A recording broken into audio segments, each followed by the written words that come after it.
Hello, greetings everyone in Jesus' name.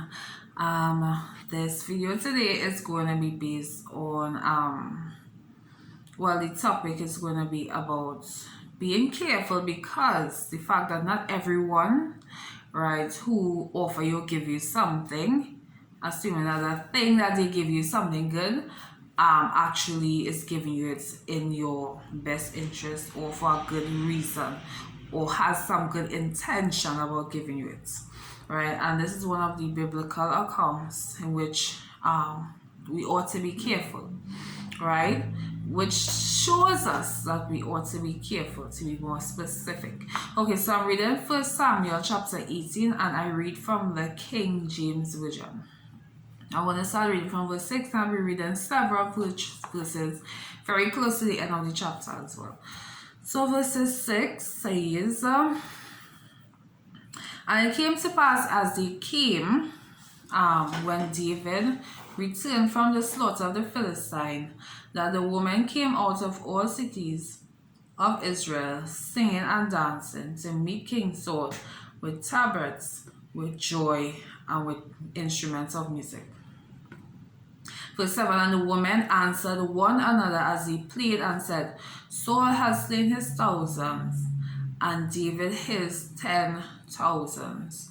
Verses 8, and Saul was very wroth, and the saying displeased him, and he said, they have ascribed unto David 10,000s, and to me they have ascribed but thousands, and what can he have more but the kingdom? So previously, Saul was anointed to be king, but through constant or reoccurring disobedience, eventually God rent or took away the kingdom from him. God left him, basically, also left his life and replaced it with an evil spirit. God did this because of Saul's disobedience.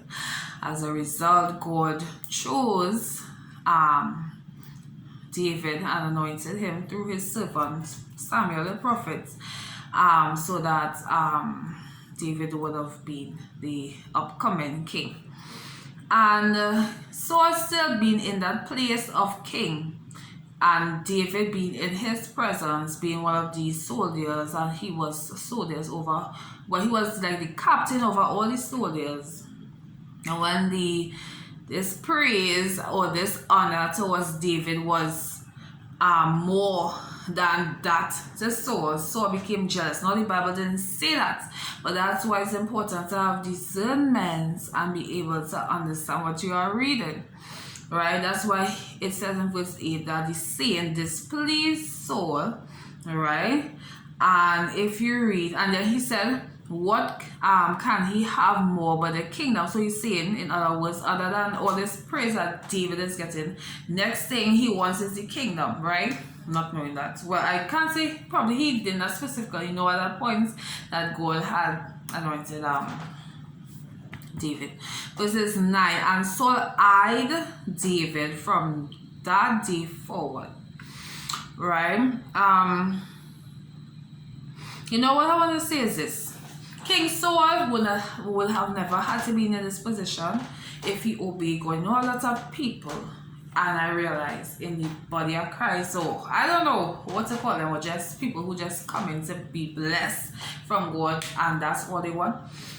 Once we live a life obedient to the word of God, I'm going to tell you this, you don't have to worry about blessing, it's going to come.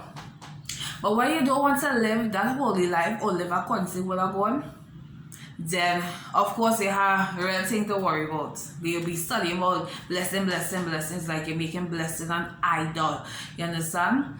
As I said, once you live a life pleasing to God, you don't have to worry about blessing. It's going to come, right? And if Saul obeyed God continually, he wouldn't have been in this position, and God would not have the cause to choose someone else to replace him, right?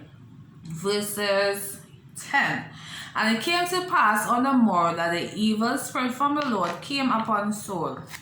And he prophesied in the midst of the house, and David played with his hand, as at other times, and there was a javelin in Saul's hand. And Saul cast the javelin, for he said, I will smite David even to the wall with it. And David avoided out of his presence twice.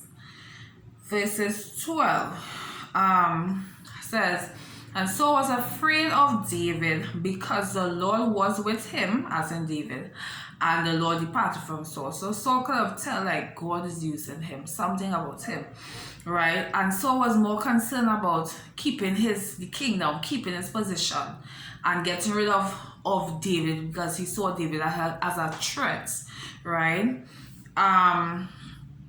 Verses 13.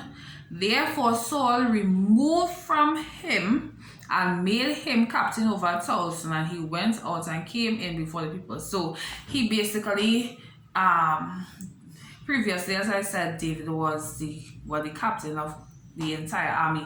But because of this jealousy and stuff, now Saul decided to make him captain over less soldiers, which was 1,000. Verses 17 says, and Saul said to David, behold, my elder daughter Miriam, her will I give thee to wife. Only be thou valiant, as in brave or courageous, for me, and fight the Lord's battles. For Saul said, let not my hand be upon him, but let the hand of the Philistines be upon him. So previously, he tried to kill him with a javelin because of that jealousy. And then now, he is pretending as if he loved David and offering him his daughter, one of his elder daughters. But in his heart, his intention was really for David to take up the offer so that he could something with a battle, because he said that he said let the hand of the Philistine be upon him. So as in let the Philistines kill him, right, in battle. So it was a setup, right? Verses 20 says, and Michal, Saul's daughter, loved David. So before I continue, the first daughter that I just mentioned, David did not take up the offer, because he was like, who am I? I'm a poor person, and that kind of thing, to be the king's son-in-law and this kind of thing. But now in verses 20, Michal, Saul's daughter, loved David, and he told Saul, and the thing pleased Saul. Of course it's going to please Saul because he had evil intentions against David, right? Verses 21, and Saul said, I will give him her, that she may be a snare to him, and that the hand of the Philistines may be against him. Right? So again, just he became aware of the fact that his daughter Michal loved David, but he's going to use that situation now to use her to get his purpose fulfilled, as in to get David killed, right?